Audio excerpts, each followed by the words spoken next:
আমি এখানে দাঁড়িয়েছিলাম আর কি। আর এই যে কাকাটা এখানে গাম, তো আমি গাড়িটা রেখে লক্ষ্য করিনি, পরে লক্ষ্য করছি অন্ধকারের ভিতরে লাইট ছিল না। কিছু করার নাই ভাই, চলে যেতে হবে আমাকে যেহেতু অর্ডার আসছে।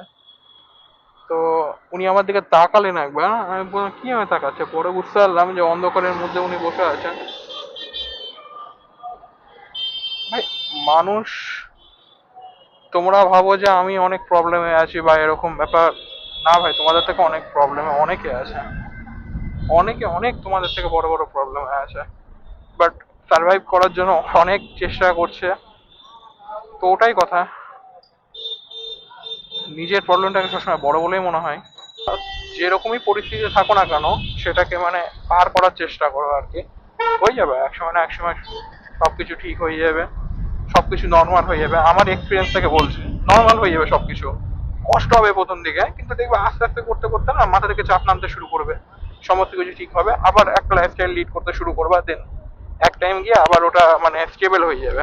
স্টেবল তো হবে যদি তুমি খাটো, তো আর যদি বাড়িতে পড়ে থেকে থেকে দিন কাটাও, ভাই হবে না, এই করবো না, সেই করবো না, বা এটা করবো না, কাজ কেন করবো আমি, এরকম কাজ কেন করবো, বা এরকম ব্যাপার স্যাপার, তো কিছুই হবে না ভাই। অনেকেই প্রবলেম থাকে, এই যে র্যাপিডো করি, আমাকে অনেকে বলে যে ভাই র্যাপিডো কেন করছিস বা এরকম ব্যাপার। আমার কাছে কোনো কাজই ছোট বলে মনে হয় না।